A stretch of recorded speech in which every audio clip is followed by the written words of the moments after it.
Meat lip stick کا fashion سب ہی جانتے ہیں کہ اب نہیں رہا۔ اب چمکدار لپ اسٹک اور گلوس ہر چہرے پر بہار دکھاتے ہیں۔ گلاب قرمزی رنگ اس وقت واقعی بہت زیادہ پسند کیے جا رہے ہیں۔ اب تو لپ اسٹک کے ساتھ لپ گلوس بھی دستیاب ہیں تاکہ ایک ہی وقت میں لپ اسٹک کے فوراً بعد لپ گلوس کا استعمال بھی کیا جا سکے۔ سب سے زیادہ دلچسپ بات یہ ہے کہ گلابی اور سرخ جیسے دو ایک ہی فیملی کے مختلف رنگوں کو ہونٹوں پر ایک ساتھ استعمال کیا جا رہا ہے، جو اس سے پہلے کبھی نہیں کیا گیا۔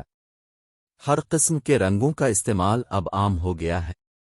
سبز جامن اور گلابی سے لے کر ہر رنگ ہی ان ہے جو ہونٹوں اور ناخنوں پر استعمال کیا جا رہا ہے، لیکن سیاہ اور نیلا رنگ ہرگز استعمال نہ کریں۔ یہ رنگ اب بالکل استعمال نہیں ہوتے ہیں اور نہ ہی پسندیدہ ہے۔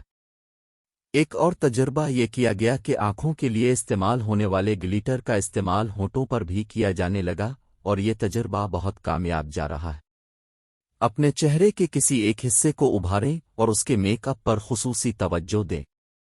اس طرح شام کی تقریب کے لیے خود کو منفرد انداز دے سکیں گی، لیکن اس بات کا ذرا خیال رکھیں کہ مضبوط چہرے کے لیے قدرتی انداز کا آئی میک اپ بہترین ہوتا ہے۔ گہری آنکھوں کے لیے ذرا ہلکے اور ذرا میٹا لاک سٹائل کی لپ اسٹک استعمال کریں، یا پھر اپنے ہونٹوں کی قدرتی رنگت کو کم کرنے کے لیے کنسیلر کا استعمال کریں، یا ان پر لپ اسٹک نہ لگائیں، صرف لپ گلوس کا استعمال کریں۔